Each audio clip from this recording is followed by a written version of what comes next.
नमस्कार, आप सभी का इस कार्यक्रम में स्वागत है। डीवाईएसपी ने अपना फर्ज निभाया। वो शख्स अब्दुल सत्तार हमारे बीच बात करने आ रहे हैं। हम जानते हैं कि वो ईमानदारी और वफादारी के लिए कई मेडल ले चुके हैं। मिस्टर अब्दुल सत्तार सर, अपने 32 साल के करियर में कभी इनका ट्रांसफर नहीं किया गया और उनको कभी किसी तरह की पुलिस विभाग से पनिशमेंट नहीं मिली है। इस बात के लिए हमें काफी गर्व है। अब मैं उनको आमंत्रित करती हूँ।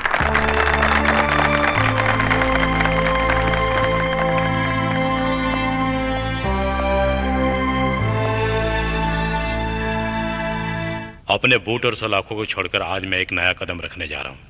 हर इंसान ने अपने जीवन में कोई ना कोई गलती ज़रूर की होगी। ऐसे मौके पर मैं ये बात कहना चाहता हूँ कि ज़िंदगी में हमेशा हादसे होते रहते हैं जिन्हें हम भूल नहीं पाते हैं, और कई बार इन हादसों से हम अपने जीवन में गुजरे भी हैं। और ऐसे समय पर हमें हर मुसीबत का डट कर सामना करना चाहिए। मैंने शपथ ग्रहण के समय जो जो बातें कही थी, वही बातें मैं आप सभी के सामने दोहराना चाहता हूँ। आम इंसान के लिए पुलिस वाला होने के नाते मैंने जब ये खाकी वर्दी पहनी थी, तब मेरे लिए बहुत खुशी की बात थी। मैं पुलिस वाला बनना चाहता था और बन भी गया।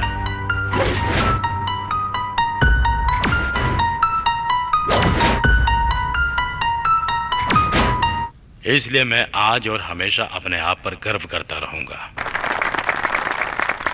और मैं आप सभी लोगों से बस यही कहना चाहूंगा कि हमेशा अपने ऊपर पूरा भरोसा रखें।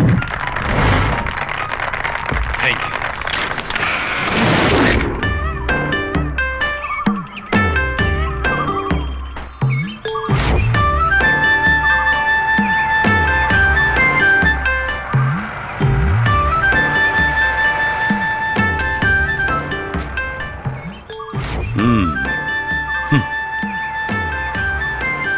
लेकिन ड्राइवर साहब। सर, तुम जानते हो ये बात बिल्कुल सच है। एक बार वर्दी चली गई तो दोबारा नहीं मिलती। जो पुलिस वाला रिटायर हो गया उसको कौन मार सकता है। कल तक जिस ऑफिसर के सामने हाथ बांधकर सर झुकाकर जो लोग सर सर बोलते थे, कल जब लोग मुझे देखेंगे तो सर के साथ कुछ और जोड़कर कुछ और बुलाना शुरू कर देंगे। ये तो हर पुलिस वाले के साथ होता है, लेकिन मुझे इस बात से कोई फर्क नहीं पड़ता। जब मैं सर्विस में था तो तब मुझे बहुत गुस्सा आता था। तुम जानते हो ना। क्या बात है सर? जिंदगी में ऐसी कई जिंदगियां हैं जो बेचारे बेवजह मेरे हाथों से मारे गए।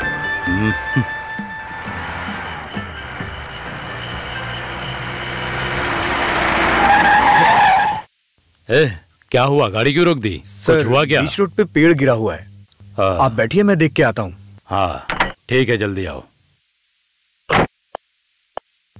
मदद के लिए भी कोई नहीं दिखाई दे रहा है। हाँ, क्या मुसीबत है ये। दिल के अरमां आंसुओं में बह गए।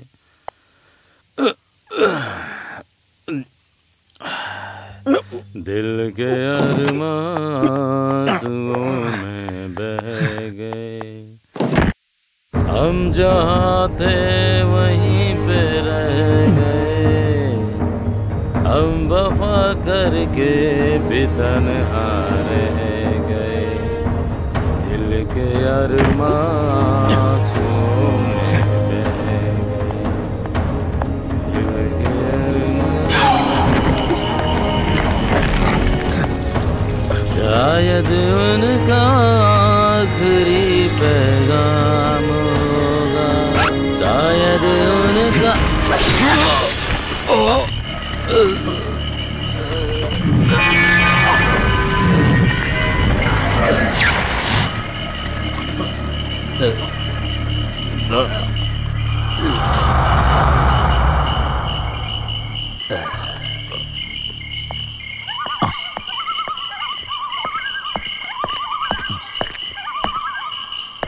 Sir,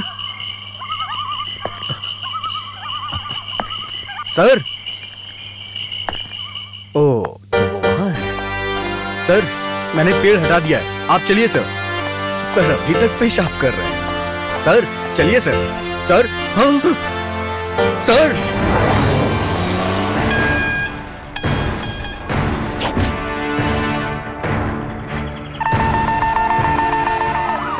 Mic on, Tiger set calling, sir बोलिए सर। हाँ अरविंद सर आ रहे हैं, सो बी अलर्ट।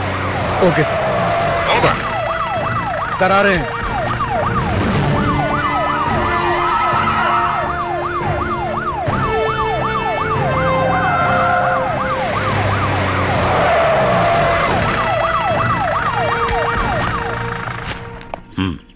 इधर आओ।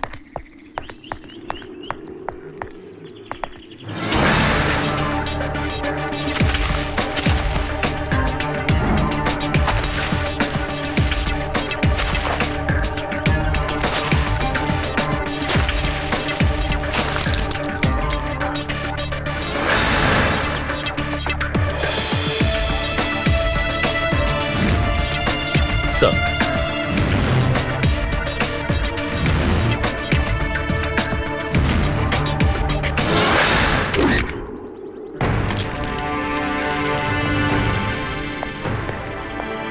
थॉमस, सर तो इसका मतलब ये हुआ कि तुमने वहाँ कुछ भी नहीं देखा? नहीं सर, मैं गाड़ी से उतरकर पेड़ हटाने के लिए गया था और तभी तो फिर... तुम्हारे कहने का मतलब है कातिल ने 3 मिनट में अपना काम कर दिया। फेयरवेल डिनर अटेंड करने के बाद और गाड़ी में ज्यादा ट्रेवल करने की वजह से वो जरूर ज्यादा जोर से चिल्ला भी नहीं पाए होंगे। इसीलिए सतार सर, थॉमस, ये सारी बातें तुम मुझको पहले भी बता चुके हो। मुझे ये जानना है अभी तक तुमने जो बातें बताई उसके अलावा और कुछ बताने के लिए है सर। ए रास्ता छोड़ो, मुझे आपसे एक बात कहनी है। इस कठोर हत्या के पीछे राष्ट्र को डराने वाले आतंकवादी संगठन का हाथ है। जब मैं सर्विस में था ना सर, तब मैंने एंटी टेररिस्ट स्क्वाड में काम किया था ना सर। नाम क्या है? एंथनी, सच का सामना पत्रिका से। सच का सामना पत्रिका से नहीं, पत्रिका से। हाँ, आपने सही कहा। एंथोनी, हाँ। इस हत्या के पीछे राष्ट्र छोड़ो पूरे विश्व का हाथ नहीं है। हाँ। अगर ऐसा हुआ भी है तो उसको ढूंढ कर निकालेंगे। इस बीच में दखल अंदाजी करके इस केस को भड़काने की कोशिश की तो जैसा कि तुमने सवाल किया है, जरा उधर तो देखो। सीआई अरविंद बहुत कठोर सर हैं। अगर इन्होंने मारना शुरू किया तो एक भी हड्डी सलामत नहीं रहेगी। नहीं सर, वो सब नहीं चाहिए, पर केस की डिटेल्स तो... उसके लिए सही वक्त देखकर सही लोगों को बुलाकर जो सही होगा वो बताऊंगा। ठीक है? ठीक है। अगर ऐसा ही है तो अभी आप अपने काम पर ध्यान दीजिए। अरविंद सर, ड्राइवर को फिलहाल के लिए छोड़ दो। हाँ, मैं जानता हूँ। और जो कोई भी शक के घेरे में है उसको कस्टडी में ले लो। फेयरवेल के वक्त सतीश साहब जिनके करीब थे, उनके दोस्त नातेदार जिनसे भी उनकी बात हुई, क्या बातें हुई, किस विषय में हुई, सारी डिटेल्स मुझे चाहिए। ओके। जानते हो ना, सतीश सर हम सबके लिए केवल सीनियर ऑफिसर ही नहीं थे। सर, मैं अपना बेस्ट दूंगा। जय हिंद सर।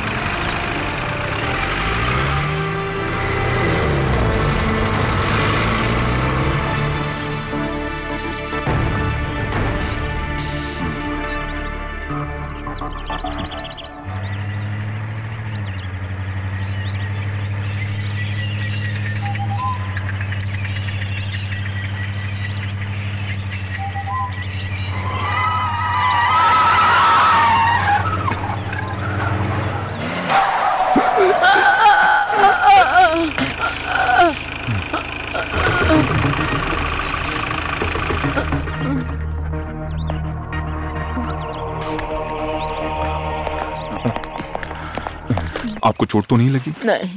चलो अच्छी बात है। कुछ नहीं हुआ, मैं ठीक हूँ बेटा। कोई बात नहीं, ये लो।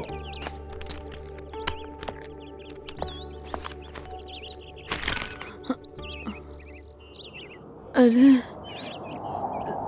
नहीं चाहिए। आप रख लो।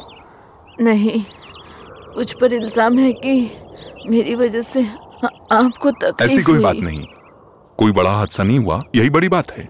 मेरे लिए तो यही बहुत बड़ी खुशी की बात है। मुझे मजबूर मत करो, बिना काम के किसी से पैसे नहीं लेती, इसीलिए ये पैसे मैं तभी लूंगी अगर मैं कुछ काम करूंगी। हाथ देखकर भविष्य बता सकती हूँ। मुझे इन बातों पर विश्वास नहीं है। हाथ की रेखाएं देखकर भूत भविष्य की बातें करना ये सब अफवाहें हैं। ऐसी बातों को नजरअंदाज करना चाहिए। ये तो बेवकूफी है, सरासर बेवकूफी। अरे इस तरह से मजाक मत उड़ाओ। हाथ की लकीरों में हमारी किस्मत होती है, ऐसा शास्त्रों में लिखा है। विद्वान लोगों ने गलत नहीं कहा है।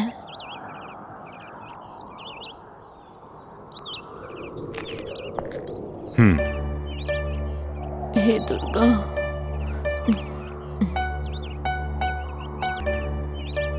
अरे आपकी जिंदगी तो उलझनों से भरी हुई है। आपकी जिंदगी में तो बहुत सारी कठिनाइयाँ लिखी हुई हैं। बिना सोचे समझे तुम कोई कदम मत उठाना बेटा। तुम्हारा हर कदम कांटों से भरा है। हाँ। अपना ख्याल रखना बेटा।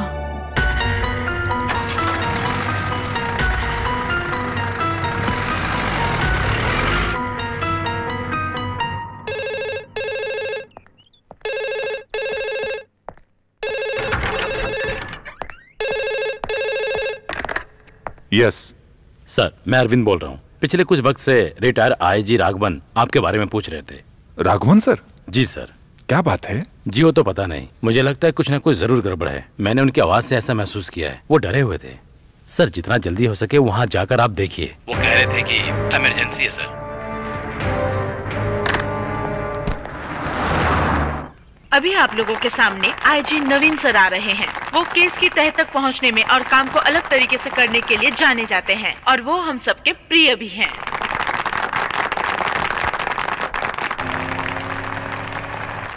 नमस्ते मेरे अपने साथियों।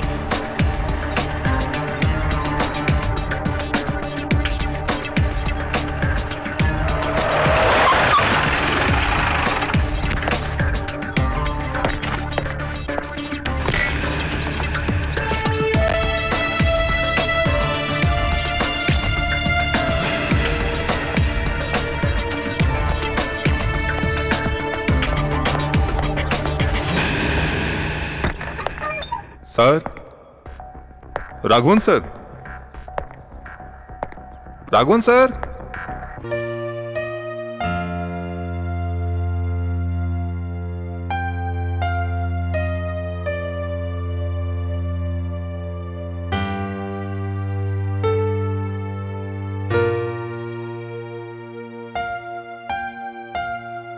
मीरा राघवन मेरी बेटी है।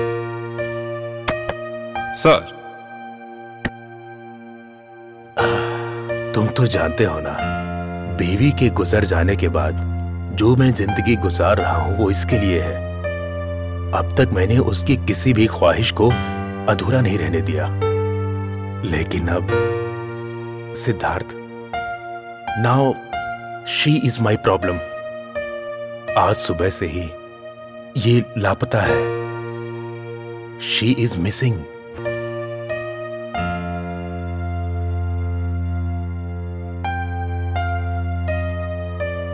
कुछ समय पहले एक अनजान शख्स ने मुझे फोन किया था। उसने क्या कहा था तुम्हें पता है?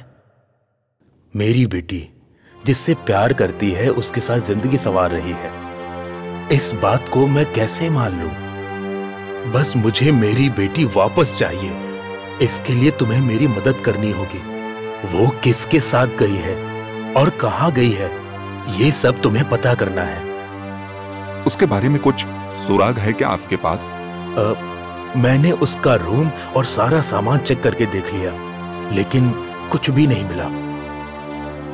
वो हमेशा कहती थी मेरा कोई ऐसा राज है क्या जो पापा को नहीं पता। लेकिन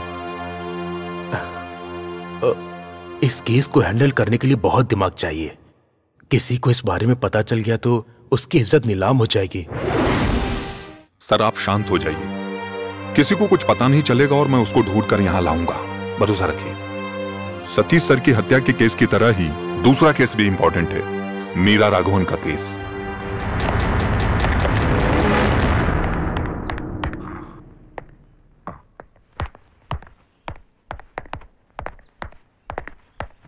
सर, एनी इंफॉर्मेशन? नहीं सर, वो जहाँ कहीं भी जाते हैं वहाँ हमने छानबीन करके देख लिया। कुछ लोगों का कहना है कि 2 लोग उस रास्ते से निकले थे, बस इतना ही सर।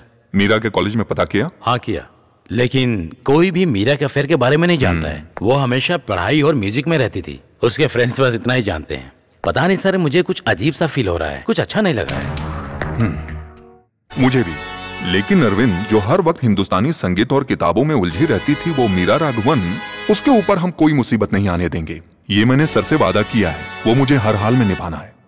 कई लोगों की जिंदगी के बारे में वो हत्यारा जरूर जानता होगा। कल सुबह होने से पहले हम दिन की शुरुआत के लिए सुप्रभात कहते हैं। ऐसा कुछ सुराग मिल जाए तो बात बन जाए। मेरा दिल ऐसा कह रहा है, ये होगा।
Good morning. Morning. Raghavan sir कहाँ हैं? यहाँ तो नहीं है, बाहर गए हैं मंदिर में। और तुम? मेरा नाम राहुल है, राहुल कृष्णा। सर के क्या लगते हो? कुछ नहीं लगता। सीताराम सर से मैं भी यहाँ मिलने के लिए आया हूँ। आपसे एक बात कहनी थी सर। कल रात को मीरा मेरे ही साथ आई थी। मीरा अभी कहाँ है?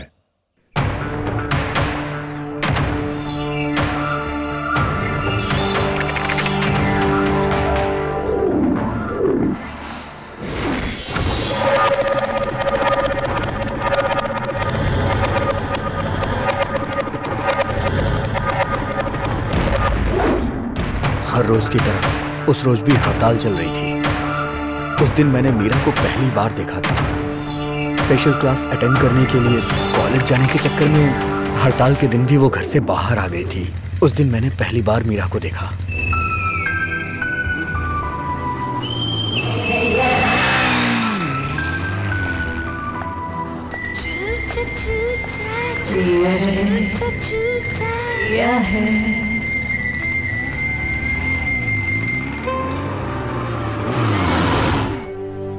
तो फिर ठीक है, मैंने जो कहा तुम वो समझ गए। आज हड़ताल है ये तो तुम जानते ही हो। आज के दिन अगर कोई लिफ्ट मांगता है तो खासकर मेरी जैसी लड़कियों को तो लिफ्ट देनी चाहिए।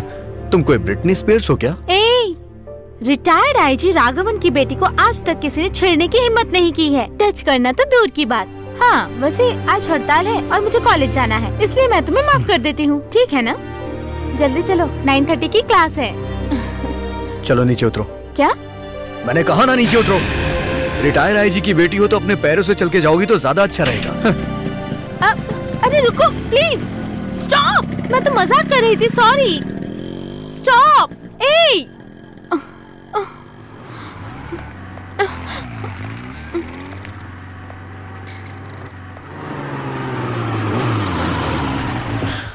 अगर तुमने सॉरी दिल से बोला है तो आके बैठ जाओ। 9:30 की क्लास है ना? अगर मैंने तुम्हें लिफ्ट नहीं दी तो तुम्हारी क्लास छूट जाएगी। Yes, thank you.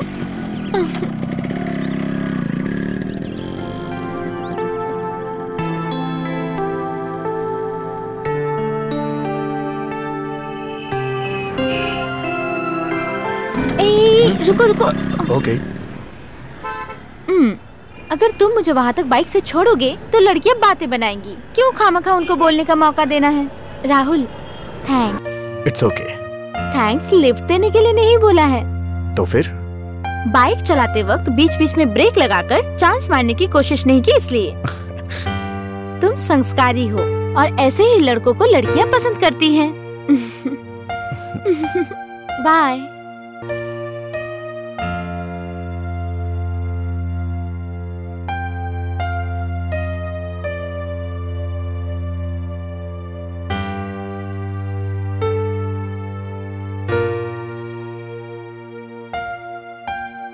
उस मुलाकात को प्यार में बदलने में ज्यादा समय नहीं लगा। मीरा के बगैर एक पल भी जीना मेरे लिए मुश्किल था, ये मुझे महसूस होने लगा। कब से तुम ऐसे ही चुप बैठे हो? अगर कुछ कहना है तो खुलकर बताओ, तभी तुम्हें समझ पाऊंगी ना। मैं हमारे रिश्ते के बारे में उससे कुछ कहना चाहता था। मैं एक अनाथ लड़का हूं और मीरा एक रिटायर आईजी की इकलौती बेटी। हमारे प्यार को उसके पिताजी कभी मंजूरी नहीं देंगे, ये बात मैं अच्छी तरह से जानता था। और अगर कहीं वो हमारे प्यार के बीच में आ गए तो मुझे मीरा को भूलना होगा और ये मुझसे बर्दाश्त नहीं होगा। अगर उसके पिताजी ने एतराज किया तो क्या मीरा फिर भी मेरे साथ चलने को तैयार होगी? यही मैं उससे पूछना चाहता था। आऊंगी, चाहे कुछ भी हो जाए, हम दोनों जुदा नहीं होंगे। मैं सबके सामने कहूंगी तुमसे प्यार करती हूँ।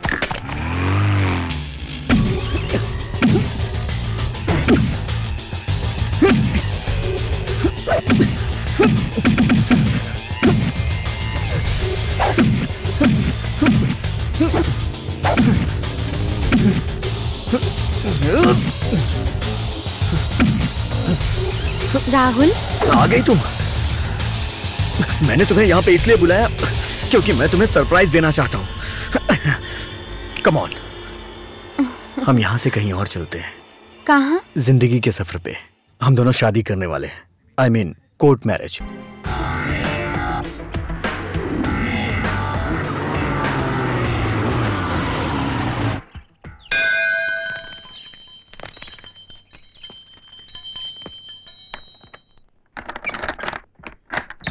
कौन है? मैं राहुल कृष्णा। यहाँ मैंने रूम बुक किया था ना। ओ हाँ, अंदर आओ। कम।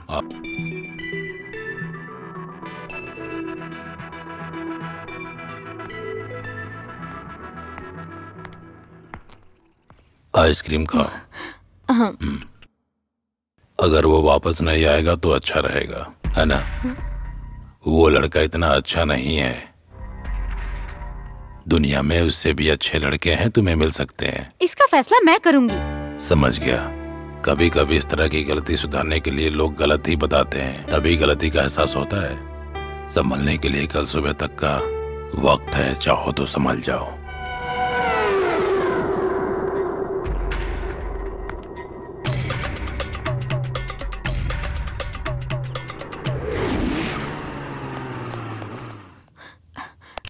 कहाँ थे अब तक राहुल तुम? इधर आओ। ये देखो। ये क्या है? Pills, sleeping pills. ये सब किस लिए? हम दोनों के फ्रस्ट्रेशन को निकालने के लिए। इसको लेने के बाद बुड्ढा सो जाएगा, उसके बाद उसकी आंख कल सुबह ही खुलेगी। की जरूरत? धीरे बोलो। अगर कोई मुसीबत हो गई ऐसा तो? कुछ भी नहीं होगा, मैं सब संभाल लूंगा। तुम आराम से। तुम वापस आ गए क्या? हाँ। जरा इधर आओ। हाँ, मैं तो बस एक स्टडी कॉल करने गया था, अभी आया हूँ। क्या हुआ अंकल? मुझे तुमसे एक जरूरी बात करनी है। जो बातें दिल के अंदर हो उससे कह देना ही अच्छा होता है, समझ गए ना? क्या बात है? अरे तुम्हें बीबी बनाने के लिए कोई और लड़की नहीं मिली क्या? तुम्हारी बीबी बनने के लायक नहीं है मेरा। Mind your words. अरे गुस्सा मत करो, गलती सुधारने के लिए अभी वक्त है। सुबह तक का समय है तुम्हारे पास। क्या हुआ? क्या बात है राहुल? इन्होंने क्या कहा? नहीं, वो पूछ रहे थे कि रात को खाने में चपाती चाहिए या चावल। तुमने क्या कहा? चपाती चलेगी। बस इतना ही क्या? अरे सेहत के लिए चावल अच्छा होता है, बोलने से नहीं पता चलता है क्या? चलो।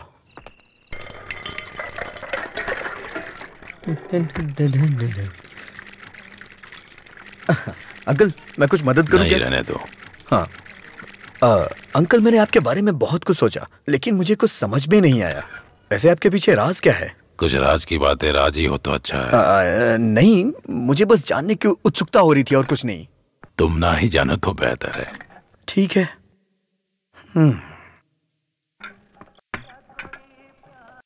अंकल, ये पपीता ले लेता हूं मैं। सोने से पहले पपीते का जूस बहुत अच्छा होता है।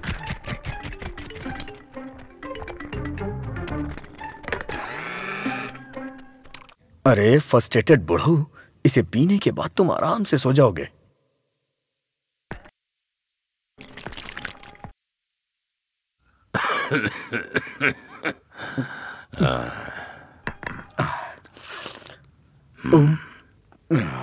अंकल? नहीं चाहिए।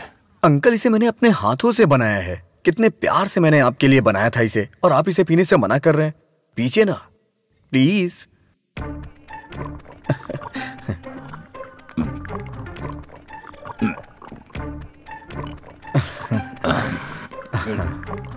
अच्छा है ना uncle?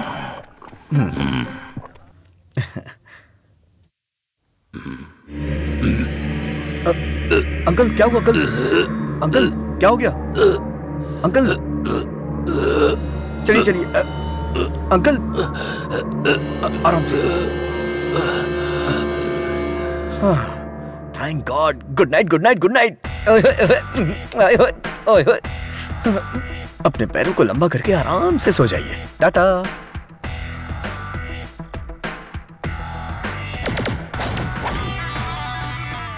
Magic of papaya. My dear Meera. Meera Meera, अरे बुढ़ऊ सो गए?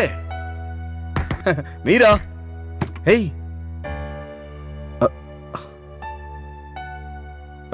मीरा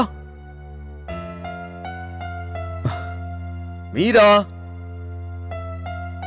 ओह, तो मैडम नहा रही हैं। मीरा, बुढ़ऊ सो गए। Sleeping pills with papaya. Hello, नहा चुकी हूं तो बाहर आ जाओ ना यार, या फिर ये चाहती हूं कि मैं अंदर आऊं?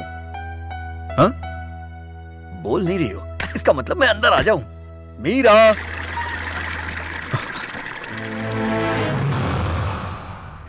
कहां चली गई है?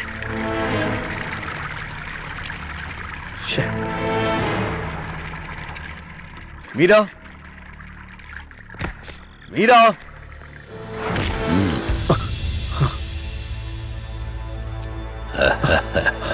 Sleeping pills with papaya. बुड्ढा लुढ़क गया, यही लगा था। मेरी मीरा कहाँ है? तेरी मीरा? तेरी मीरा?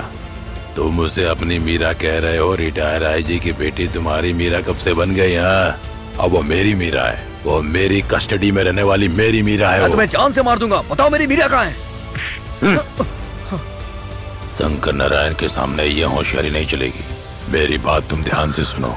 अब तुम्हें मेरे लिए काम करना होगा, तभी मीरा मिलेगी। तेरी तो नहीं तो मैं उसे जान से मार डालूंगा। मैं तुझे पहले ही बता चुका हूँ कि तेरी चालाकी मेरे सामने नहीं चलेगी। राघवन जैसे बाप को धोखा देकर आई है मीरा, वो मेरे हाथों ही मरेगी। नहीं नहीं, उसे कुछ मत करना। बताइए मुझे क्या करना है, बताइए। खत्म करना है। रुक्मणी नाम की औरत को तुम्हें जान से मारना होगा। तुम्हें दुखी होने की कोई जरूरत नहीं है। तुम्हें उससे मारना होगा, क्योंकि उस औरत ने मुझे धोखा दिया था। मेरी सारी कमाई लूटने के बाद मुझे बर्बाद करने वाली मेरी बीबी है। रुक्मणी की जान लो या मीरा की जान दो, किसको जिंदा रहना है इसका फैसला तुम करो। नहीं, मुझे मेरी मीरा चाहिए। मैं उसके लिए कुछ भी कर सकता हूँ। अच्छा फैसला है। ये मेरी बीबी रुक्मणी का पता है, डाउरी पार्क, हाउस नंबर 9। बाकी इसमें पढ़ लेना। बाहर जाने के बाद तुम्हारे दिमाग में कई रास्ते दिखाई देंगे। उन रास्तों पर बिल्कुल ध्यान मत देना। अगर ध्यान दिया तो समझ लेना मीरा मेरी कस्टडी में है।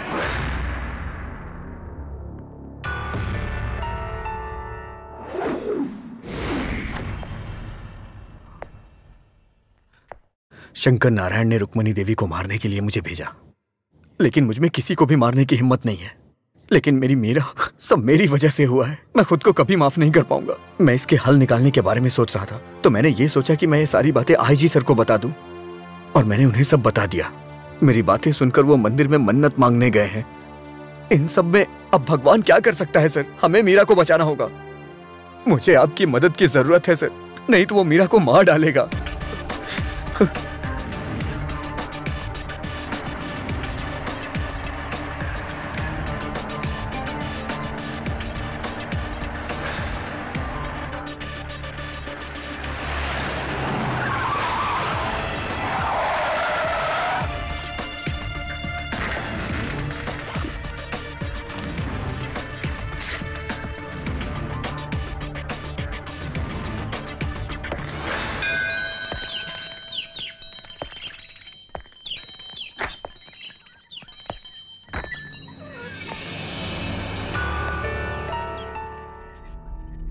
कौन हो?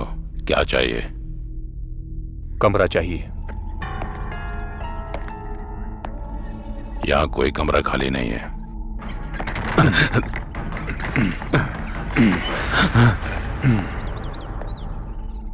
मैं यहाँ रुकने के लिए आया हूं और रुक कर ही जाऊंगा। मुझे बस वो कमरा चाहिए। माफ कीजिए सर, उस कमरे में आदमी है। चलो चाबी निकालो। मुझे कुछ मत करिए सर, मैं चाबी देता हूँ।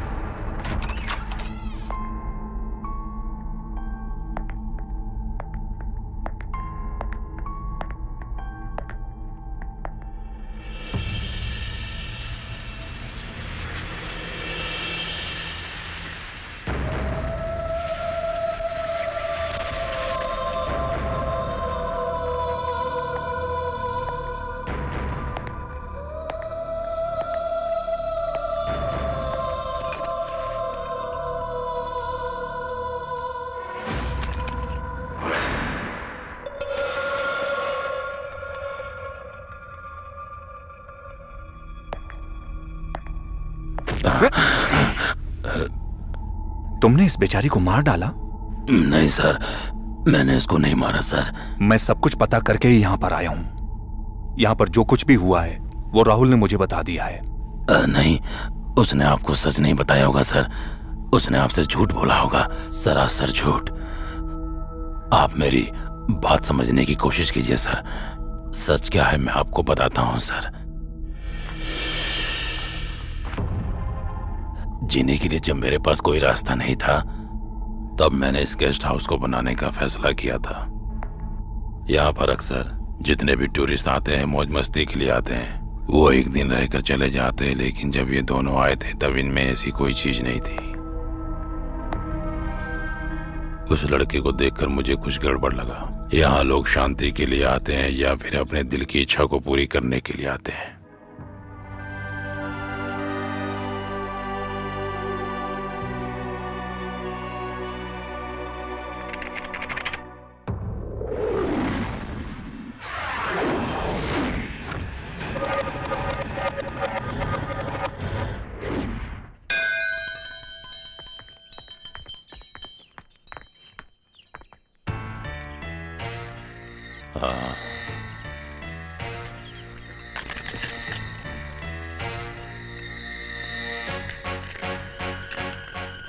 थैंक्स।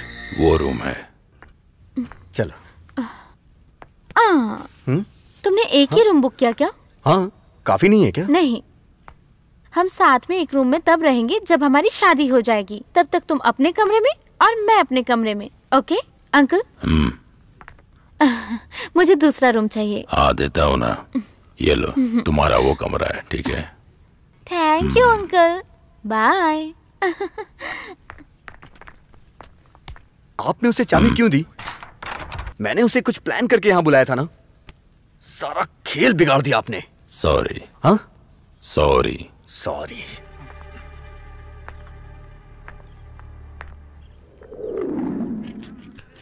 अंकल, मैं और मीरा दिखने में कैसे लगते हैं? पिछले जन्म में हमारा कोई बंधन जरूर होगा शायद। वैसे दिखने में तो वो मेरे लायक नहीं है। अगर मैं थोड़ी कोशिश और कर लूं ना तो मैं उससे अच्छी लड़की आराम से पटा सकता हूं। आप क्या कहते हैं? अगर तुम ऐसा कर सकते हो तो फिर शादी के नाम पर उसको इतना दूर क्यों लेकर आए हो? इसके पीछे एक वजह है अंकल, जो आप धीरे धीरे समझ जाएंगे। लेकिन अभी हमारे बीच ऐसी कोई रुकावट नहीं है, मैं जानता हूं। कोई भी फैसला लेने के लिए कल सुबह तक का समय है ना? कल सुबह तक का समय है। Thank you.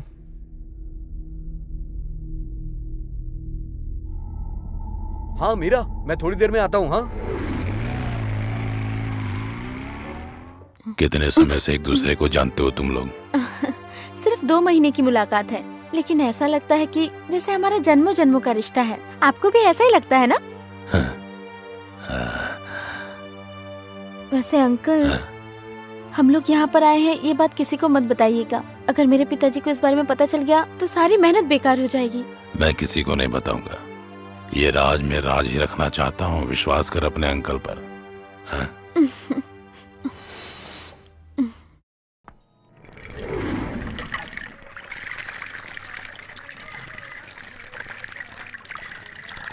अंकल, मैं सोने की कोशिश कर रहा हूँ। हाँ तो? लेकिन मुझे नींद नहीं आ रही। कल शादी की टेंशन है। शायद मेरी मत मारी हुई है, इसीलिए मैं उस लड़की से शादी कर रहा हूँ। कोई मदद चाहिए क्या? नहीं चाहिए।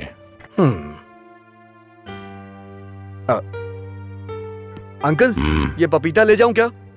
रात में सोने से पहले पपीते का जूस पीना चाहिए। मुझे उसके बर्ताव से उस पर शक होने लगा था। पपीते के जूस में मुझे सुलाने के लिए नींद की गोलियां मिला रहा था वो। और फिर मैंने भी उसका प्लान पता करने के लिए ठान लिया था कि आखिर ये सब वो किस लिए कर रहा है।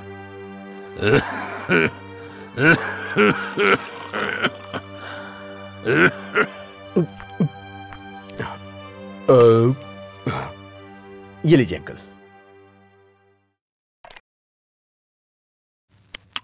शक्कर बहुत कम है, मुझे मीठा बहुत पसंद है, वो चाहे जूस हो या फिर जिंदगी। हाँ, मीठा होना जरूरी है। हाँ।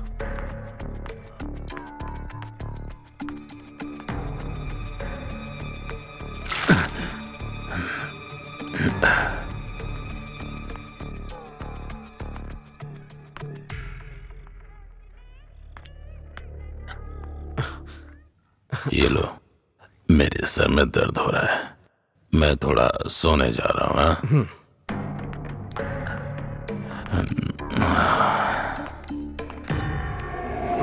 यस।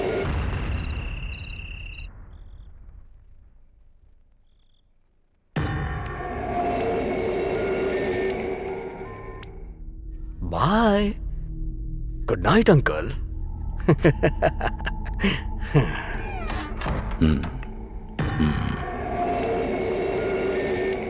टडडम पम। हाय मीरा। बुढ़ा सो गया पता है? अरे कितना परेशान करता है यार वो। और पता है क्या कह रहा था? मेरी तुम्हारी जोड़ी बिल्कुल नहीं जमती है। तो फिर तुमने क्या कहा? सही तो कह रहा था वो। मैंने उससे कह दिया तुम मेरे लायक नहीं हो। क्यों? सही कहा ना मैंने। आज की रात हम एक जश्न की तरह मनाएंगे और कल सुबह हम यहाँ से वापस चले जाएंगे। लेकिन तुमने तो ऐसा नहीं कहा था। ये शादी वादी की झंझट मैं नहीं पालता। जिसकी शादी नहीं हुई रहती है उसके लिए मैं एक रात का पति बन जाता हूँ। और हम दोनों के बीच भी यही रिश्ता होना चाहिए। Come on darling, come on. Rahul, छोड़ो मुझे, छोड़ो। इतना परेशान क्यों कर रही हो? राहुल, छोड़ दो इसको। कहाँ से आ जाओ? अगर मेरे हाथों मरना नहीं चाहता है तो चला जाए यहाँ से। जाओ बाहर, निकल जाओ।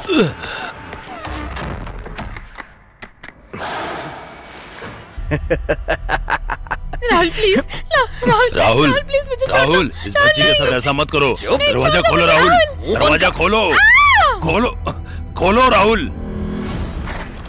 राहुल,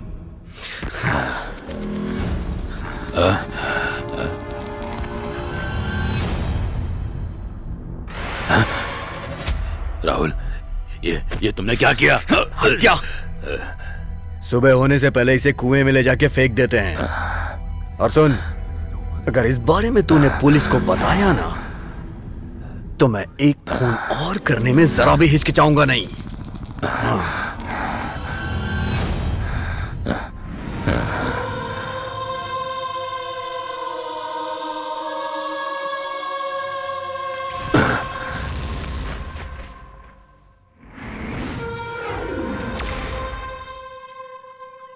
अगर उसका सामना करने के लिए मेरे साथ अगर कोई होता तो आज वो लड़की जिंदा होती।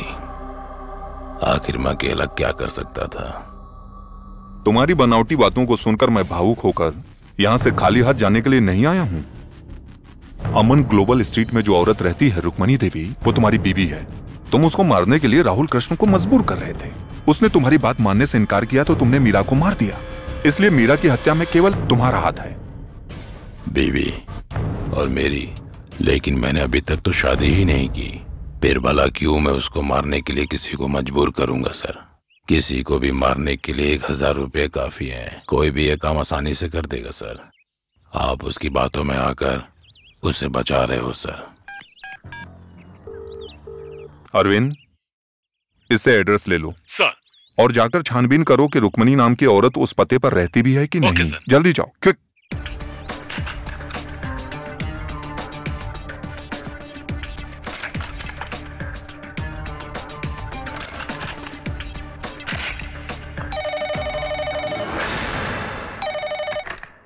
सर, अरविंद बोल रहा हूँ। यस अरविंद, पता चला? सर, अमन गोयल स्ट्रीट में मैंने छानबीन की। रुक्मणी नाम का जो एड्रेस है वो गलत है, एकदम फेक है सर। हमें कोई उलझा रहा है sir. Okay.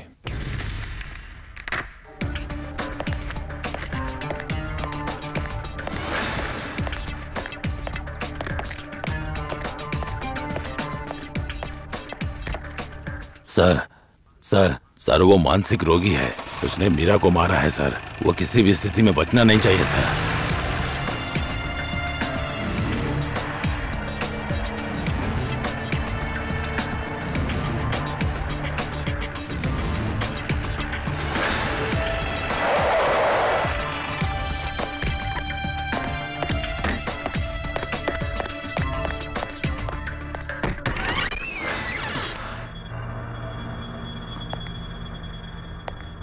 Rahul? Raghavan sir?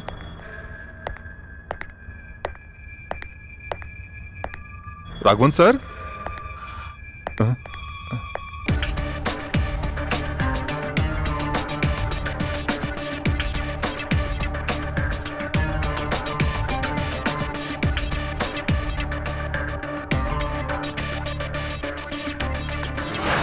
Impression media में फर्स्ट रैंक लाने वाला वो इंजीनियरिंग का स्टूडेंट है।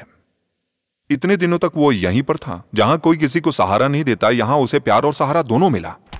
फिर इसका दिल इतना कठोर कैसे हुआ कि वो किसी की जान ही ले लेगा? अगर आज की बात करें तो आशिक को उसका प्यार ना मिलने पर इस तरह के बहुत से हादसे होते हैं सर। लेकिन इस केस में मीरा और राहुल एक दूसरे से प्यार करते थे, और इतना ही नहीं, दोनों अपनी मर्जी से गेस्ट हाउस में गए थे सर। वही तो, शंकर नारायण के मुताबिक राहुल मीरा को ना पसंद करता था और ना प्यार। उसने ये सोचा होगा कि कोर्ट मैरिज करके पूरी जिंदगी उसके साथ रहना होगा, और ये भी सोचा होगा कि मीरा से अच्छी लड़की भी उसे मिल सकती है। इस तरीके की बात सोचकर वो पूरी तरीके से परेशान हो गया होगा। फिर उसने रास्ता चुना मीरा की हत्या करने का, और यही सोचकर उसने मीरा को मारा होगा। मीरा के इस केस को थोड़ी देर के लिए साइड में रखने तो उसे राघवन सर को मारने की क्या जरूरत थी, और वो भी घर के अंदर घुसकर। जैसा कि शंकर नारायण ने बताया था कि वो मानसिक रोगी है, शायद यही वजह हो सकती है। मैं इस पर विश्वास नहीं करता, क्योंकि हत्या और उसकी जगह दोनों आपस में, मेरे हिसाब से आपस में मिल नहीं खा रहे। दोनों हत्याओं के पीछे तीसरी कोई मजबूत वजह है। वो क्या वजह हो सकती है सर? वही तो हमें तलाश करना है। इसके लिए ये हमारे हाथ लगना चाहिए। मीरा जिसे अपनी जान से ज्यादा प्यार करती थी, वो वहशी कातिल Rahul Krishna, the most wanted.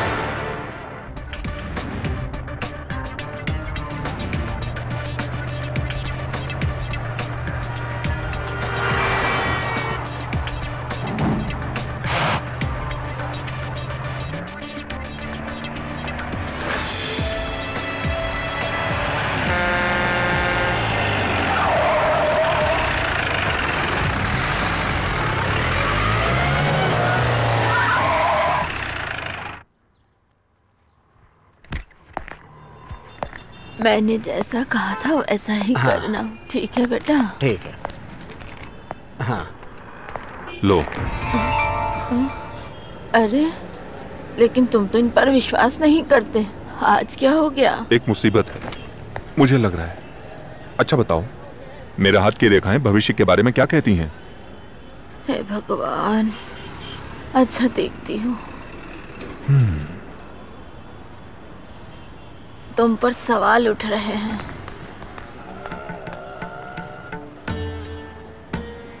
रास्ते में रुकावटें आ रही हैं, मौत से भी सामना हो सकता है। मौत से सामना? मुसीबत में हो, हाँ, वो कहीं से भी आ सकती है। संभल कर रहना बेटा, सब ठीक हो जाएगा।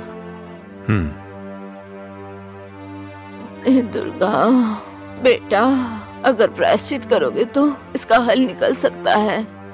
नहीं चाहिए, मुझे अपने ऊपर पूरा भरोसा है। कल भी और आज भी किसी भी मुसीबत से बच के निकलने के लिए हमारा शरीर ही काफी है। शरीर ही सामना करेगा और हल भी निकालेगा। मैं प्रार्थना करूंगी, इतना ही कर सकती हूँ मैं।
कौन हो?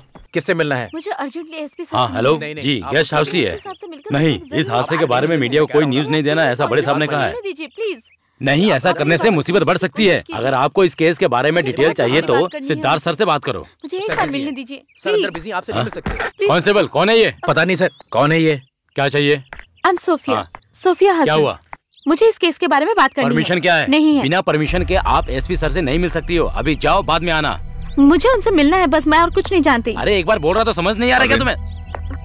सर, ये लड़की आपसे मिलना चाहती है। आने दो। Okay sir.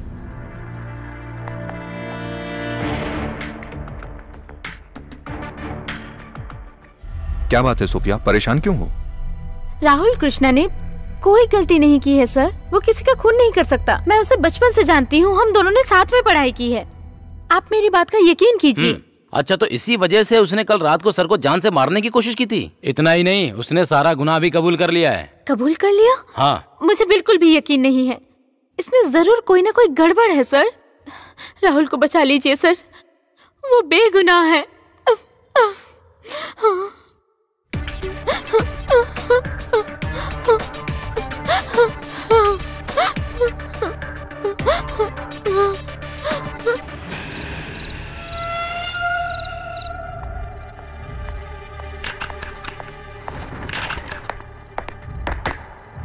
सर, आपने जैसा कहा था, राहुल जिस कॉलेज में पढ़ता था मैंने वहां पूछताछ कर लिया है। सोफिया हसन ने जो कुछ भी बताया वो बिल्कुल सही लगता है और कोई भी इस बात को नहीं मानता है कि राहुल कृष्णा एक किलर है। सोफिया हसन के मुताबिक इस केस में कुछ तो गड़बड़ है सर। राहुल कृष्ण ने जो कहानी बताई है और शंकर नारायण ने जो बताई है, उन दोनों कहानियों में रियल कौन सी है और कौन सी फेक है, इस बात का पता लगाना ही मेरा काम है।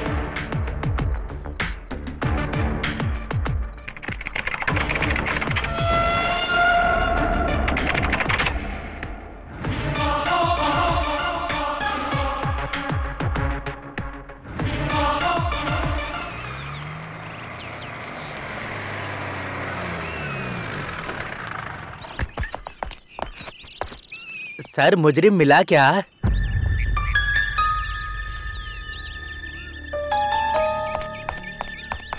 मैं कुछ नहीं जानता सर।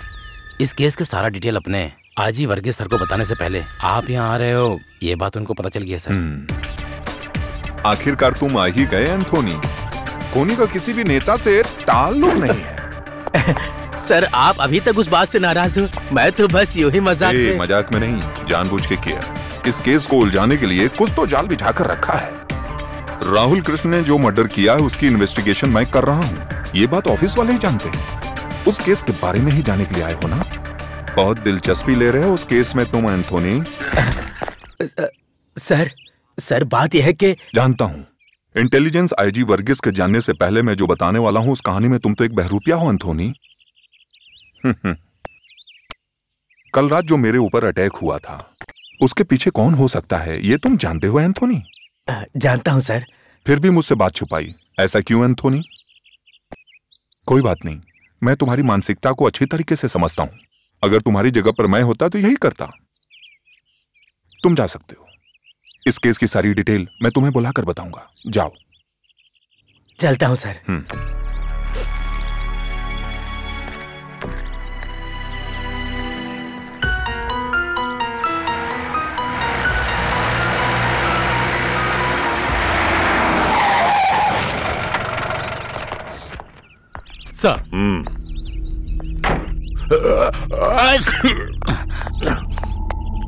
Morning sir. तुम ये सब अच्छा कर लेते हो। इस जगह के अलावा कोई और जगह पसंद नहीं आई? कितनी धूल है यहाँ पर। माफ कीजिएगा सर। राघवन और मीरा को कैसे मारा गया है इस केस में बहुत बड़ा किरदार निभाने वाला है ये घर। इस बात की इंपॉर्टेंस को समझकर ही मैंने आपको यहाँ पर बुलाने का कष्ट किया है। प्लीज। ओके।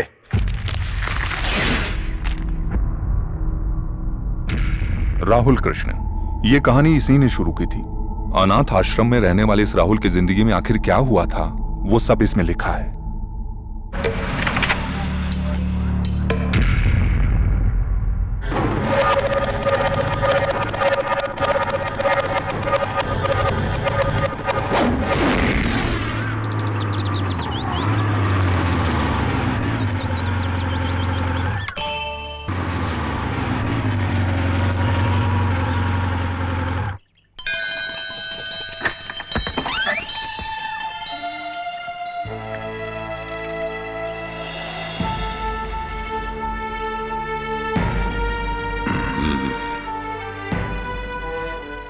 तुम आओगे या नहीं मुझे शक हो रहा था। जब अपना खून बुलाए तो आने से मना नहीं कर सकते ना, है ना? आ जाओ।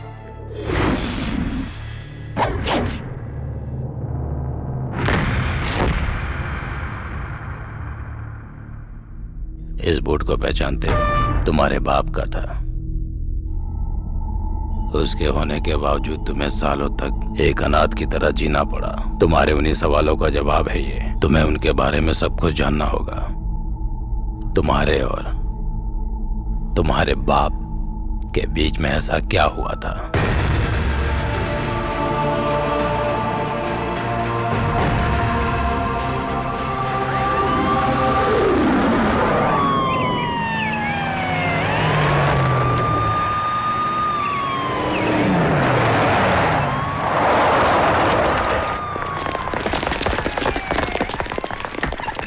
कोई है क्या घर में? पत्रकार कहाँ है? क्या बात है? किससे मिलना है? ये अखबार का ऑफिस है। यहाँ तक पहुँचने का अधिकार तुम्हें किसने दिया? अखबार का ऑफिस है ये पता करके ही हम यहाँ आए हैं। अरे तुम और तुम्हारी पत्रिका। कहाँ है पत्रकार? बोलता क्यों नहीं? उसे कुछ मत करो, इस ऑफिस की जिम्मेदारी मुझ पर है। वो भी कहना है मुझसे बात करो। जो औरतें बागान में काम करती हैं, सरकार उनको बचाना चाहती है, यही ना? सही कहा ना मैंने? हाँ वही, जो बागान में काम करती है उनको बचाने के लिए और तुम लोगों का रवैया बदलने के लिए कोई तो हल निकालना होगा, तभी हमारा आंदोलन ये रुकेगा, समझे? आंदोलन? सुन लो पत्रकार, दोबारा आने का मौका मत देना। अगर मैं आया तो बहुत कठोर कार्रवाई होगी, याद रखना। तुम और तुम्हारी ये पत्रिका सब खत्म हो जाएंगे, मेरी बात याद रखना। जिसको कोई मिटा सकता है उसको कहते हैं अक्षर। उस अक्षर को हथियार बनाकर हर मुसीबत का सामना करने की हिम्मत है मुझ में। ये बात जाकर उसको बताओ जिसने तुमको भेजा है। तुम बहुत पछताओगे। हाँ। लिखना शुरू करो। हाँ। हाँ। जो औरत बागान में काम करती है उनकी गिनती धीरे धीरे लगातार बढ़ती जा रही है। इसके पीछे पुलिस का हाथ है। जानकी, दीदी रसोई में काम कर रही हैं, मैं संभाल लूंगा। हाँ ठीक है। इसलिए जो भी कोई औरत बागान में काम करती है उनकी हिफाजत के लिए कोई हल निकालने और बचाने की जिम्मेदारी हमारी सरकार की है। मैं आज इधर से जाऊंगी। तुम्हें अकेले जाने में डर तो नहीं लगेगा ना? कैसा डर? तुम एक पत्रकार की बेटी हो, इसलिए तुम्हें कभी डर नहीं लगता है। अरे मैंने ऐसा कब कहा? टाटा। टाटा।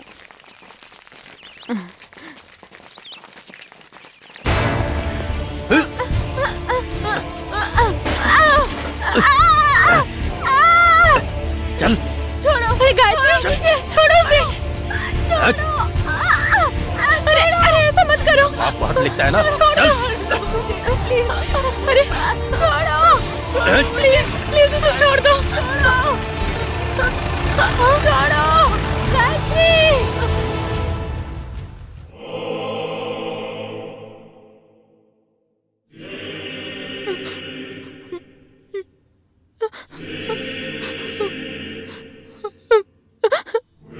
गायत्री। उसे छोड़ दो, मत ले जाओ उसे, छोड़ दो उसे।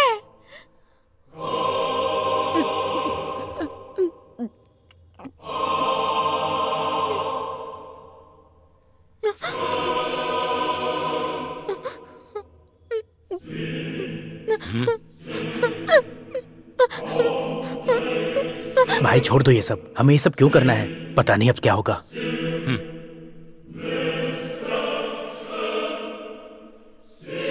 हे भगवान, पता नहीं हम पर क्या मुसीबत आने वाली है।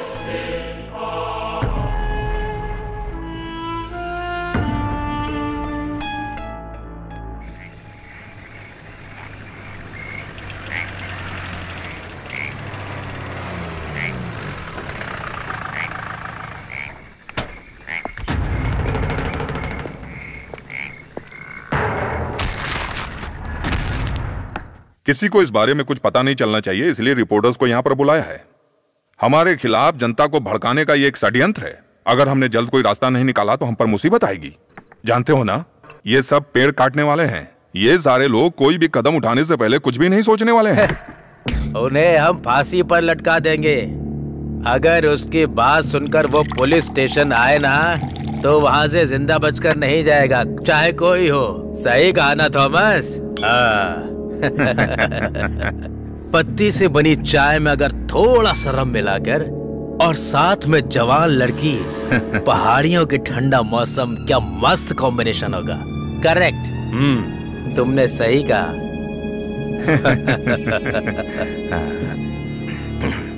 तुम बिंदास रहो, इस केस को हम सुलझा लेंगे। अरे पैसों से वो पत्रकार नहीं बिकने वाला। अगर उसे रास्ते से हटाना है तो ये सीधा उसकी कनपट्टी पे रख के धमकी देना, ठाय, सारा खेल खत्म। आज ही जाकर खत्म कर देते हैं, अभी नहीं। हर काम के लिए एक सही समय होता है राघवन जी। उस पत्रकार का समय भगवान को तय करने दो।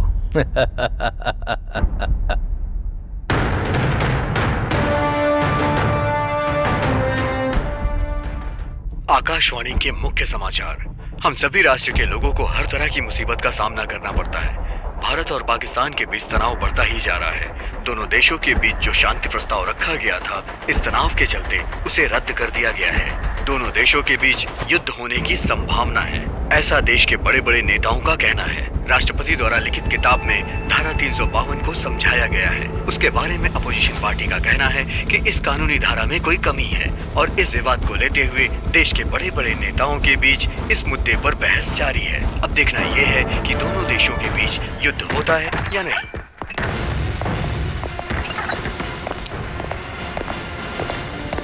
तुम्हारी लोगों की इतनी हिम्मत हमारे खिलाफ छापोगे? अरे चलो, ये क्या कर रहे हैं? चलो निकलो यहाँ से। अरे मार क्यों रहे हैं? इसका बहुत बुरा अंजाम होगा। देखो ये क्या नहीं कर रहे? अरे छोड़ दिए। थॉमस सर, सर मार मार कर इन सबकी हड्डी पसली तोड़ दो। तो तू हमारे खिलाफ कोर्ट में गवाही देगी। क्या नाम है तेरा? छोड़ दो उसे। वैसे भी जवान लड़कियों के नाम में आखिर क्या रखा है? जिसमें रखा है वो जबान बंद रखेगी तो काम आसानी से हो जाएगा। अपनी जुबान को बंद रखो, हमारा काम होने दो। सतीश, इस लड़के को ले चलो। चल छोड़ दो उसे, राघवन, सबको खत्म करके आ जाओ। पिताजी।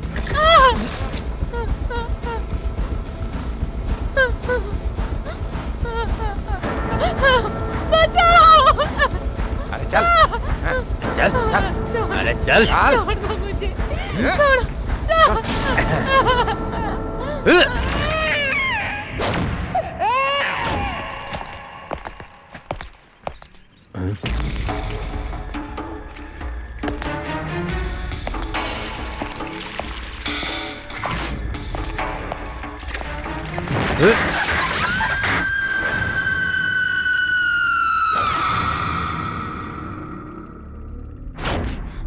मेरा साथी इस केस की पूछताछ करने के लिए आएगा। अगर उस दिन तुमने गवाही दी तो हाँ? अरे बोल जरा, गवाही देगी क्या? दूंगी, मैं गवाही दूंगी। मैं तुम तीनों के खिलाफ गवाही दूंगी।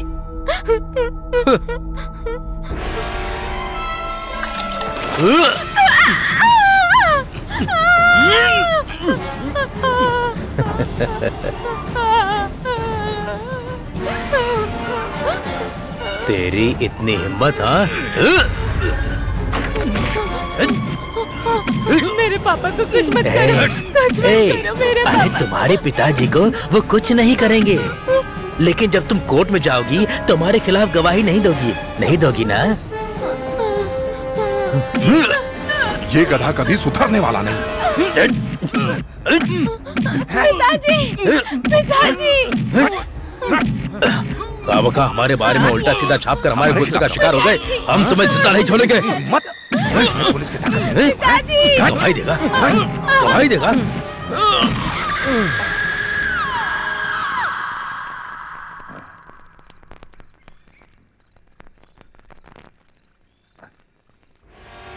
हमारे बीच में जो आएगा उसका यही हाल होगा। हाँ, यही हाल होगा।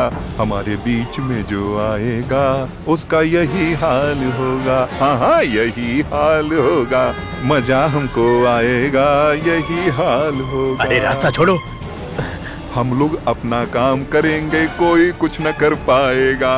हाँ, हम लोग अपना काम करेंगे, बहुत मजा हमें आएगा। हम थॉमस सर, उसकी सांस अभी तक चल रही है। ओहो, मर जाएगी। उठाकर कहीं फेंक देते हैं, शक्कर डालकर जला देते हैं, कोई सुराग नहीं बचेगा। कोमल के साथ भी हमने यही किया था ना, तुम्हें याद है ना? जब मुझे होश आया तो मैंने देखा कि मेरी जिंदगी पूरी तरह तबाह हो चुकी है। सरकार के खिलाफ खड़े होकर इंसाफ की उम्मीद की थी। मेरी बेटी को जलाकर उन लोगों ने राख कर दिया। बीबी को डरा धमका कर उसको पागल बना दिया। मुझे मेरे देश को छोड़कर जाने की धमकी भी दी थी। उन तीनों पुलिस वालों ने मिलकर मेरे साथ साजिश करके केस बना दिया। मेरे पास कोई रास्ता नहीं था।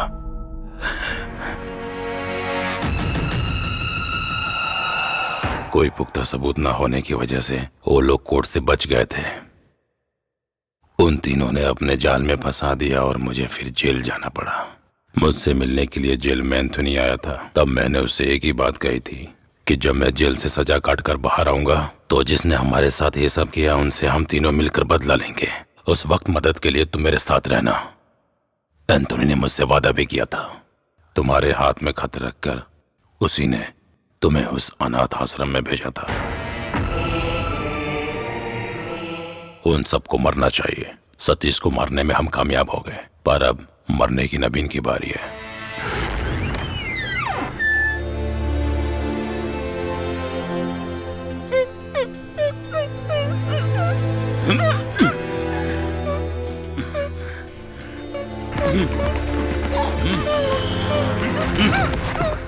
कौन है ये? ये नवीन की बेटी है। लात मारो इसे। इसके चेहरे पे लात मारो तुम। नवीन जिस बेटी को अपनी जान से ज्यादा प्यार करता है, ये जो सर पे निशान देख रहे हो ना, यही निशान इसके चेहरे पर भी होना चाहिए। ये देखकर नवीन को चोट पहुंचेगी। मारो इसे। पिताजी, इसकी कोई गलती नहीं है। इसे सजा देना मुझे ठीक नहीं लग रहा है। तुम्हारी दीदी ने कौन सी गलती की थी? मैंने अपनी बेटी की चीख जिन कानों से सुनी है, उन्हीं कानों से इस लड़की की चीख सुनना चाहता हूँ मैं। चीख सुनना चाहता हूँ मैं। लेकिन छोड़ो। चाहिए, ऐसा मत करिए। उड़ो तुम, उड़ो। जाओ, भाग जाओ यहाँ से, जाओ।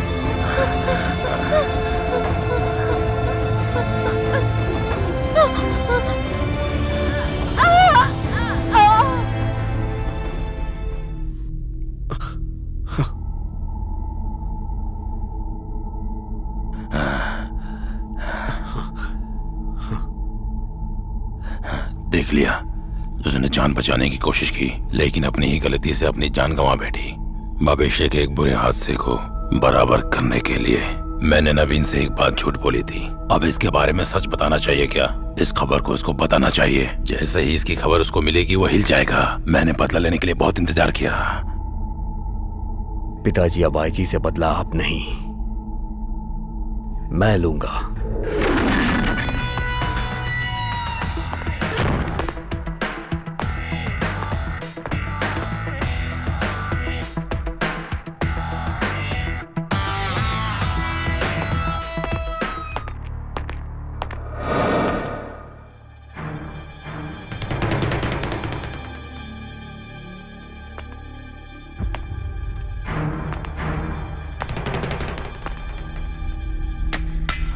कौन है?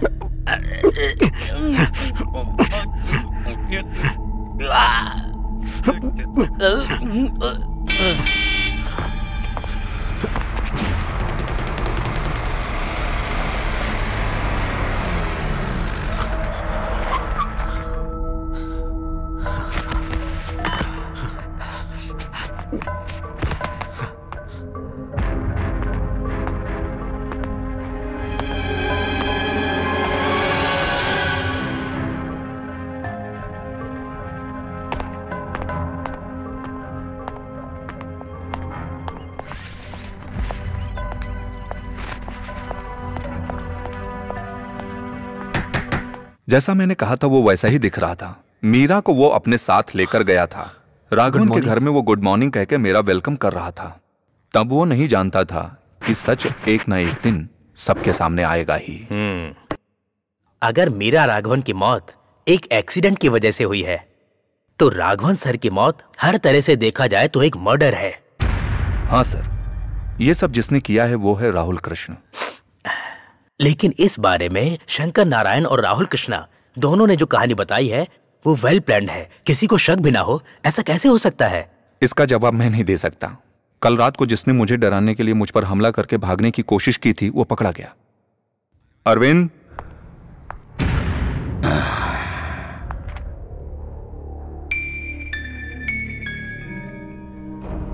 बताओ, कैसे तुम दोनों बाप बेटे ने मिलकर इस कहानी को यकीन करने लायक बनाया है? राघवर और नवीन के घर से जैसे ही एसपी बाहर आए थे, मेरे बेटे ने मुझे खबर कर दी थी। एसपी से बचने के लिए मैंने एक और कहानी तैयार की। ताकि मैं बच सकूं, लेकिन आप बहुत होशियार निकले।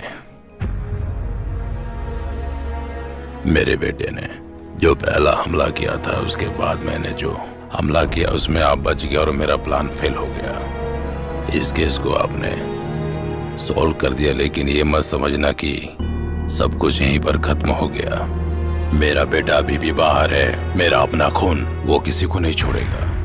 आप उस थॉमस की मौत को नहीं रोक सकते मिस्टर सिद्धार्थ, उसे मरना ही होगा। Take him. मेरे और मेरे परिवार का सर्वनाश किया है उसने। मेरी बेटी को मार डाला, मेरी जिंदगी को तबाह कर दिया।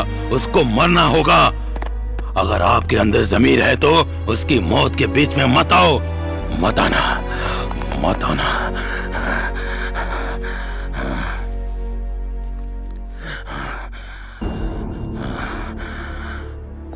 कुछ भी हो जाए, हमें उस थॉमस को बचाना ही होगा सिद्धार्थ। वो केवल मेरा सीनियर ही नहीं, मेरा फैमिली मेंबर भी है। सर, जिनकी मौत हुई है, अब्दुल, सतीश और राघवन सर, वो हमारे सीनियर थे सर। लेकिन अपने पोजीशन का गलत फायदा उठाकर सरकारी वर्दी में रहकर जो भी गलत काम उन्होंने किया है, उसको ध्यान में रखते हुए अभी जो मेरा माइंड कहता है, अगर मैं पुलिस के नजरिए को छोड़कर आम आदमी के नजरिए से देखूं तो मेरे हिसाब से मीरा को छोड़कर बाकी सभी इस केस में सजा के हकदार हैं सर। आप जिसको बचाने की बात कर रहे हैं, थॉमस सेबास्टियन, वो भी सजा का हकदार है सर। तुम्हारी भावनाओं को मैं समझ सकता हूँ, लेकिन हमारे भी कुछ फर्ज होते हैं सिद्धार्थ। राहुल कृष्णा को अरेस्ट करना होगा। It is not a request, it's an order.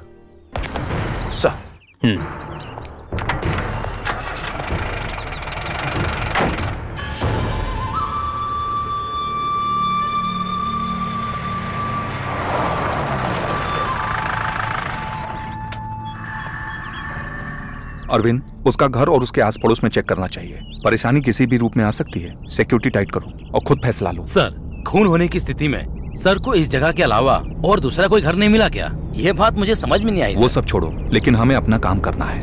Hello sir, CI Arvind, he will protect you. Protection. IG Varghese के सामने तुमने जो भी बोला है वो सब मैं जानता हूँ। मेरा मरना तय है, यही ना? मामूली मौत नहीं मरेगा ये थॉमस सेबेस्टियन। मैं अभी बहुत सालों तक जीऊंगा। जानते हो, जब मैं ड्यूटी पर था तब मेरे सर्विस में तेरे जैसे लोग मेरे सामने खड़े होते हुए भी कांपते थे। यहाँ तक कि बड़े बड़े गुंडे भी। ना सुनने वाले को हम मिटा देते थे। बागान में एक ही नहीं, बहुत सारी आइटम्स थी इस थॉमस सेबेस्टियन के हाथों में। मैंने सुना है सर, उस लड़की के साथ आपने जो बार बार अत्याचार किया, इस वजह से आज आपकी हिफाजत के लिए हमको इस तरह से खड़ा रहना पड़ रहा है। एक कहावत है, जब मौत अपने इर्द गिर्द मंडरा रही हो तो उस समय अच्छी बातें सोचनी चाहिए। इससे कम से कम अगला जन्म तो सुख का मिलेगा। बस यही ख्याल रखें, यही बचा सकता है आपको। Arvind, take good care. Sir,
thank you Siddharth.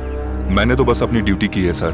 Shankar Narayan और राहुल कृष्ण आज से हमारी कस्टडी में है सर, इसलिए आप बच गए ऐसा मत सोचिएगा। आप जब ड्यूटी पर थे उस वक्त आपने जिन लोगों को तकलीफ दी उनमें से कईयों के बच्चे अभी जिंदा है, आपको पता होना चाहिए। ये याद रखना, कुछ मर गए हैं तो कुछ जीना चाहते हैं। आपने जिन लोगों को तकलीफ दी है उसके बदले में वो लोग या उनके वारिस मरने मारने पर उतारू हो गए हैं। आप जैसे लोगों को मैं ही क्या, कोई भी माही का लाल या कोई भी सुरक्षा बचा नहीं सकती है। सतीश सर और राघवन सर के साथ जो हादसा हुआ वो अगर आपकी जिंदगी में ना हो उसके लिए प्रायश्चित करिए सर, प्रार्थना करिए। अरविंद। जी सर।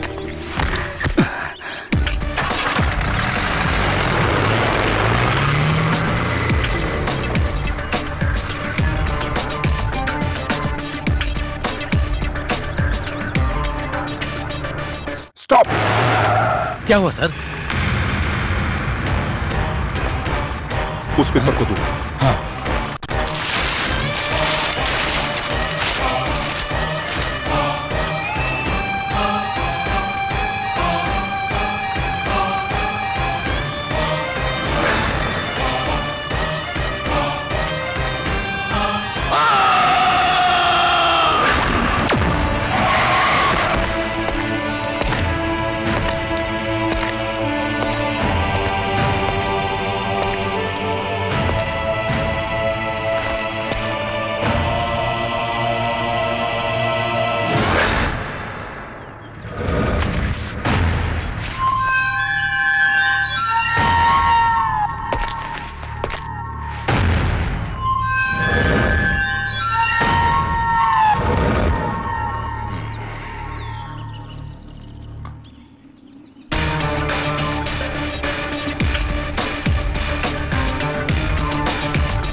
हे दुर्गा।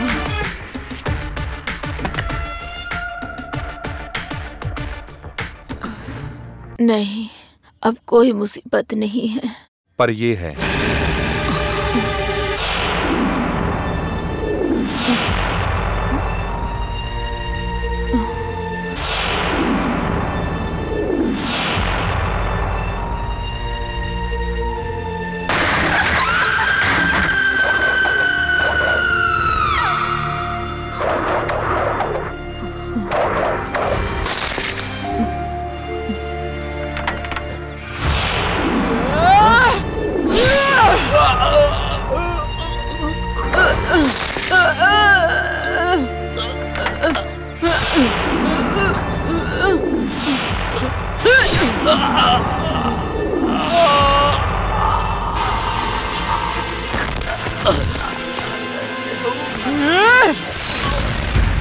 ये मेरी बदकिस्मती ही है जो ये लॉकेट वहां गिर गया था। अगर लॉकेट नहीं मिलता फिर भी मैं तुमको ढूंढते हुए यहाँ आ जाता। जब कभी भी कहीं भी कोई घटना घटती है तो कोई ना कोई सुराग मिलता ही है। ये प्रकृति का नियम है।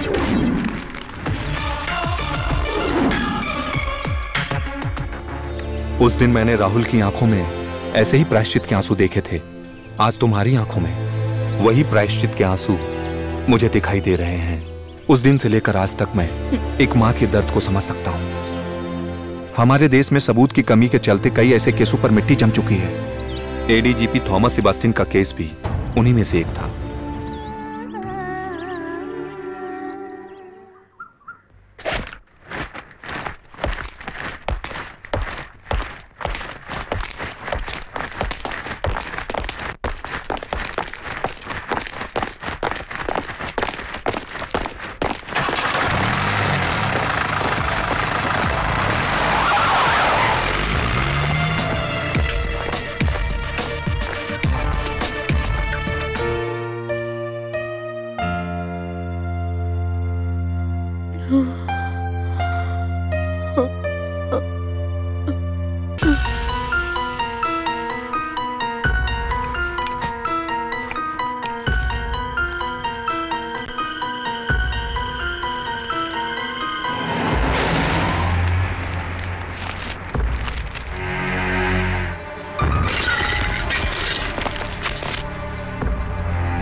जब ऐसा कानून चल रहा था तो कई लोग अत्याचार के शिकार हुए थे। अपनी इज्जत और जिंदगी को खोने वाले लोग उन औरतों के आंसुओं के सामने कुछ भी नहीं है।